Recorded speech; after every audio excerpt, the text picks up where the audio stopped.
Já tem um tempo que a gente não fala de Titans aqui no canal, mas não tem como a gente esquecer a decepção que foi a segunda temporada, que tinha tudo pra evoluir a série em todos os aspectos, mas que se mostrou um verdadeiro regresso. São vários os fatores que levaram a segunda temporada a ter uma queda tão abrupta de qualidade assim, mas tem um que me chama muita atenção e que eu acho que é o principal fator que fez a segunda temporada de Titans ser tão decepcionante, que foi justamente a necessidade constante da série se provar como uma produção adulta da DC. Foi isso que fez os personagens andarem em círculo por 13 episódios muito arrastados, que fez a gente não gostar do que a gente estava vendo e ficar realmente decepcionado com aquele final, que foi realmente um final bem ruim. Mas eu acho que Titans ainda tem salvação se ela buscar inspiração no lugar certo, mas antes de contar como que Titans pode se salvar, eu preciso comentar o complexo do super-herói adulto. Nos anos 80, os quadrinhos ainda eram vistos como coisa de criança. Tudo foi alterado quando os 4 pilares da nona arte foram lançados: Maus, Watchmen, Cavaleiro das Trevas e Piada Mortal. Mas isso é história batida. Todo mundo já ouviu 1000 comentários sobre essas histórias e eu não vou cair em repetição aqui. Eu quero comentar justamente em cima da obra que, na minha opinião, gerou o maior defeito narrativo da DC até hoje. Cavaleiro das Trevas é a melhor obra do Frank Miller, isso sem entrar em qualquer discussão social. O tom quase apocalíptico da premissa, o sarcasmo político, a descrença em instituições, isso tudo ao mesmo tempo foi fruto e semente do cinema de ação dos anos 80 e 90 e também influenciou diretamente várias releituras de personagens gigantes da Marvel e da DC, como o Logan Justiceiro, e o próprio Batman constantemente volta nesse espectro de Cavaleiro das Trevas. A necessidade de se validar constantemente como adulto através da violência e pela tragédia dos personagens virou quase uma exigência a ser preenchida em toda obra que trata de super-heróis hoje em dia, ainda mais se tratando do clássico super-herói americano. A gente viu explodir isso recentemente em Batman vs Superman, com o Snyder afundando um projeto até interessante de Liga da Justiça, simplesmente por querer forçar demais o selo de filme adulto. Saindo dessa contextualização aqui, eu acho que o principal erro de Titans foi justamente se pautar nessa necessidade de ser dark, entre aspas. Desde o primeiro trailer a gente viu o Robin ganhando uma abordagem extremamente violenta, as lutas se validavam simplesmente pelo sangue jorrando,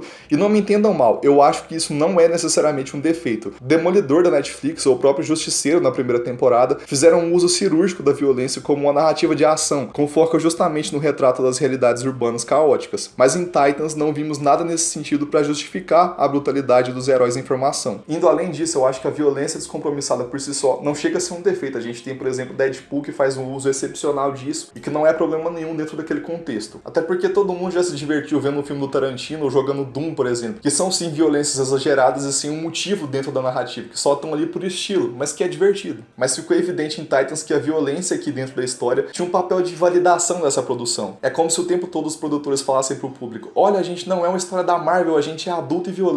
E se isso fosse mantido só na primeira temporada, virando um tema de releitura na segunda temporada, seria sensacional, porque assim ia funcionar como um motor de crescimento dos personagens como jovens e como super-heróis. Mas esse tom forçado de maturidade implacável virou uma bomba relógio que explodiu na reta final da segunda temporada. A narrativa entrou num loop de violência física e emocional que pesou o clima ao ponto de puxar para baixo o próprio ritmo da série. E sim, eu sei que as ameaças são necessárias para contar boas histórias de super-heróis, porque os vilões são parte integral da lógica de criar um super-herói. Os dramas pessoais, as incertezas, os traumas, as inseguranças, tudo isso cria personagens que são identificáveis e que faz a gente torcer por eles ao longo da história. Mas para isso ser eficaz, tem que ser dosado e bem utilizado dentro da história. Ainda mais se tratando de obras que se baseiam em super-heróis, que querem contar histórias sobre pessoas que vestem mantos que ainda representam valores positivos pra gente. A gente quer torcer por eles porque a gente acredita e confia neles. Mas o que a gente vê nas 2 temporadas de Titans são heróis que ainda não salvaram ninguém até hoje, que ainda não representam nada de positivo para a sociedade e que muitas vezes representam apenas riscos para as pessoas que estão ao redor deles. Mas agora eu vou tentar provar que não é impossível você evoluir essa mesma narrativa de Titans e conseguir consertar ela para as próximas temporadas. Até porque as 2 obras que eu vou citar aqui trabalham personagens desse mesmo universo, apesar de em versões diferentes, que tem uma dinâmica até parecida, mas que conseguiram um êxito muito maior por conseguirem evoluir a sua narrativa e pensar em temas que Titans nem tocou até agora. A primeira delas é justamente Jovens Titãs. Todo mundo da nossa geração que cresceu com essa animação ama ela até hoje e pode rever tranquilamente porque o roteiro foi feito pensando em várias faixas etárias. Para não me estender demais, eu vou centrar minha análise no Dick, que é o protagonista, entre muitas aspas, dessa produção aqui. Essa versão do Robin aqui tem alguns dilemas parecidos com o Robin de Titans. Ele tem dilemas parecidos sobre a forma como ele vai atuar longe da sombra do Batman. Ele é um guerreiro por essência, então ele é alguém que vai sim recorrer à violência para salvar o mundo. E o fato de ele ser um jovem que tem que lidar com o fardo de liderar outros jovens, que estão todos aprendendo e crescendo juntos, eleva muito mais a urgência da jornada dele. Mas em nenhum momento a narrativa de Jovens Titãs negligencia os outros membros da equipe pra focar só no Robin, até porque pra gente ver ele crescer como líder, a gente tem que ver os outros Titãs evoluírem junto com ele. Esse crescimento, por ele ser orgânico, a gente confia mais no Robin, a gente vê que ele tá se tornando adulto de fato. Ele consegue ajudar os seus amigos a se tornarem pessoas melhores e heróis melhores, e consequentemente ele cresce como pessoa e como super-herói. E o roteiro dessa obra nunca esquece o seu papel de entretenimento, entregando sempre ótimas doses de humor e de ação, só que quando o circo se fecha no arco de algum vilão, como o Slade ou o próprio Trigon, o drama cai como um avalanche, porque há muito mais contraste entre os bons momentos que a gente tem com os personagens e a tragédia que é iminente. Então os nossos risos e empolgação dão lugar a angústias e tristezas muito mais intensas. Nessa versão aqui, o arco do Dick com o Slade é muito mais aflitivo, mais pesado, mais angustiante do que Titans, e sem ficar maçante e chato que nem foi acompanhar aqueles 3 episódios do Dick sofrendo pra vencer o Slade, sendo que não era uma ameaça tão grande assim se ele simplesmente conseguisse conversar com seus amigos. Porque em Jovens Titãs, primeiro a gente cresce com os personagens, cada vilão da semana que eles enfrentam e vencem é um degrau a mais no crescimento deles, e a dinâmica que a gente vê no andar da jornada é muito importante pra gente valorizar eles como personagens e criar um afeto genuíno por eles. E quando eles vão pra batalha final, isso tudo ganha muito mais peso, mais intensidade, e a gente tá investido junto com eles pra realmente vencer aquela ameaça como se a gente estivesse junto com eles ali. E é isso que uma narrativa de herói tem que fazer, a gente tem que estar envolvido pra torcer pelo herói e ter um motivo pra gente sentir que tá sendo desafiado pelo vilão. A outra obra que eu quero trazer aqui é justamente Doom Patrol, a série irmã de Titans, que inclusive divide o mesmo universo ocasionalmente, mas a gente não tem uma confirmação oficial e clara de como que essas duas obras se relacionam. É uma história essencialmente trágica, mas nunca deixa de ser divertida e intrigante. Em todos os episódios de Doom Patrol a gente acompanha diferentes dinâmicas dentro da equipe e a gente conhece todos os lados desses personagens, a gente ri junto com eles de uma forma bem genuína mesmo. Dessa forma, quando a gente conhece as verdades sobre os passados deles, a gente sente uma empatia muito real, porque a gente tá próximo deles. E eu vou focar minha análise de Doom Patrol na minha cena favorita da primeira temporada, que é a cena em que o Larry canta. Larry, nosso querido homem negativo, esse nome é bem representativo pra ele inclusive, mas basicamente aquela cena dele no cabaré da Rua Dene cantando é muito emblemática e tem um simbolismo muito grande pra narrativa geral de Doom Patrol, e eu acho que essa cena pode passar uma mensagem muito valiosa pra Titans. O Larry é um ex-piloto da Força Aérea estadunidense que tinha uma família padrão, vivia ali no subúrbio e que era considerado um símbolo de masculinidade dos anos 50, mas o Larry secretamente era homossexual e vivia um romance proibido com o John, um outro piloto da mesma base. Para aumentar a tragédia, ele foi vítima de um acidente com uma entidade extradimensional de energia pura. A vida do Larry foi tão destruída de formas tão diferentes que a gente entende o porquê dele ser tão fechado e tão isolado boa parte da temporada. Ele tinha todos os motivos do mundo para sentir medo de se assumir e viver num estado constante de depressão, mas é justamente o afeto pela sua nova família que o leva a se desafiar sempre e ajudar quem importa para ele de verdade. A gente chega no episódio 8, o episódio da Rua Dene, uma forma de existência não binária que se manifesta como um lugar e não como uma pessoa. Dene basicamente abriga todos aqueles que foram excluídos e se sentem aberrações para a sociedade comum. Eles são literalmente caçados por uma organização secreta que prega como o único padrão possível, o padrão heterossexual cristão, e justamente na Rua Dene, o Larry encontra Marwa Lee Carropt, um jogo de palavras genial para falar que moralidade corrompe, uma drag que divide um certo histórico com o nosso piloto, e os dois dividem essa cena que pra mim é a melhor do episódio. E o simbolismo dessa cena é muito forte porque ela fala sobre aceitação, sobre representatividade e sobre a sua voz interior que você tem medo de expor pro mundo porque o mundo pode te ferir, mas o que Doom Patrol quer provar é que esses heróis totalmente quebrados que a gente acompanha, eles simbolizam justamente isso, a coragem que você pode ter pra se revelar como você é de fato. E nessa cena a gente vê o Larry finalmente se revelando e tirando as bandagens tanto físicas quanto emocionais pela primeira vez na série. Como público a gente fica genuinamente feliz por ele, de tão intimista que foi a escrita do personagem. Mas aí vem aquele corte final. We are all misfits living in a world on fire.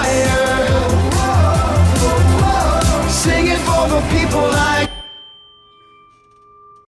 E esse silêncio seco entra como um soco e toda alegria se transforma numa tristeza profunda. Isso que a gente sente aqui é o impacto da construção incrível de Doom Patrol. Essa escrita de personagem tão profunda e tão intimista é o que faz a gente sentir tanta empatia por personagens que essencialmente podem até não ser parecidos com a gente, mas que em algum grau eles nos representam de alguma forma. Por isso que Doom Patrol é uma série pra todo mundo, e que todo mundo devia ver e discutir sobre essa série que é impecável. A gente presencia na temporada muitas idas e vindas dos personagens, muitos loops emocionais que a gente já ficou inserido na nossa vida cotidiana. cotidiana. E isso acontece justamente porque eles são escritos como pessoas antes de serem escritos como heróis. E isso eleva o peso dos riscos que eles correm, a tristeza das quedas deles e a felicidade que a gente sente em cada evolução dos personagens. E essa cena só acontece aqui dessa forma tão magistral porque ainda não era o momento pro Larry se abrir. Ele tinha que aprender algumas coisas e a gente como público também. Mas agora eu preciso voltar pra Titans. De tudo isso que eu falei de Jovens Titãs e de Doom Patrol, a gente não viu nada em Titans. O drama da segunda temporada foi tão arrastado e forçado que perde o impacto e o sentido já no episódio 5. É possível quase sentir os fios do roteiro puxando a gente pra sentir uma tristeza que não é nada natural. A mensagem que os criadores passam pro público é que crescer machuca e que ser adulto é muito triste. Em momento algum eu me senti representado por algum herói de Titans, coisa que eu senti muito em Doom Patrol e em Jovens Titãs, que são narrativas muito mais maduras que Titans, que fica preso nesse dilema de ser adulto através da violência, que uou, sou sombrio, dark, uhul, mas não é assim que funciona. Os dramas dos personagens de Titans não são identificáveis porque é uma espécie de tragédia enlatada. E olha que nos melhores momentos da temporada a gente fica envolvido com os personagens, tipo aquele arco do Dick na prisão. A maioria das cenas do Gar também são legais, e eu acho que o Connor, que é um acerto integral da temporada, até mesmo o Bruce dançando é uma cena que fez a gente ficar envolvido, a gente riu, a gente se divertiu, coisa que quase não acontece em Titans. E por falar no Bruce Wayne, boa parte da culpa do erro de Titans vem justamente dele. O nosso Cavaleiro das Trevas não tem saúde emocional alguma e contamina todos os Robins que convivem com ele. Mas o Dick é quem sofre mais. Ele nunca aprendeu a pedir ajuda, a conversar, a admitir seus medos e sua culpa. Ele engole tudo até implodir em pura negatividade que nunca vai permitir que ele seja de fato um bom líder. Talvez o que poderia salvar Titans era um episódio unicamente de terapia em grupo, coisa que Doom Patrol fez e que funcionou perfeitamente bem. O Dick foi escolhido para ser o fio condutor das duas primeiras temporadas de Titans, e a gente viu ele passar pelos piores momentos da sua vida sem a gente sequer ficar impactado ou sentir empatia pelo seu sofrimento, porque é tudo tão raso, tão arrastado e tão pseudo-adulto que não parece uma pessoa de verdade. E mais uma vez, a necessidade de Titans de se provar como uma narrativa adulta, forçando esse tom sombrio, triste, melancólico, como se virar adulto fosse uma tristeza constante. Sim, a gente sabe que é difícil virar adulto, mas não é 100% do tempo que a gente sofre, a gente tem dilemas, a gente tem questionamentos, mas a gente também sabe que tem um outro lado da moeda, que é justamente o lado da gente aprender com os nossos erros e criar laços que são positivos para nossa vida, porque a gente de fato ganha autonomia nessa fase. E justamente numa história de super-heróis a gente queria ver essa inspiração, a gente queria sentir que essa transição de jovem adulto para adulto poderia ser benéfica e positiva, mas depois de ver Titans, você quer imediatamente voltar a ser criança. E essa nova versão dos Titãs da DC são tratados sim como jovens adultos, mas parece que os criadores pegaram só a parte ruim da vida adulta e esqueceram totalmente a parte jovem da coisa, que é justamente o aprendizado que a gente adquire nessa fase, os erros que a gente comete nessa idade, que são cruciais pra gente crescer como ser humano, e até mesmo as conquistas mais importantes que a gente adquire nessa fase, que é a nossa independência, a nossa maturidade começando a desabrochar. E na série a gente não vê nada disso, a gente só vê um drama, uma enrolação, um monte de jogo e intriga que não leva a lugar nenhum e que não é saudável pra gente ver acontecer com super-heróis, que eram pra ser em tese símbolos de valores positivos. Talvez pra Titans se salvar, eles devam ignorar essa necessidade constante de se validar como uma série adulta e assumir de vez que a DC pode ter sim um lado mais teen, um lado mais jovem, que sempre foi muito vivo no grupo, até mesmo nos quadrinhos originais. E lembrar que crescer é uma dose dinâmica entre sofrimento e alegria. E talvez devamos se lembrar também da principal mensagem daquela cena maravilhosa de Doom Patrol: todo mundo merece ser feliz, até mesmo Batman.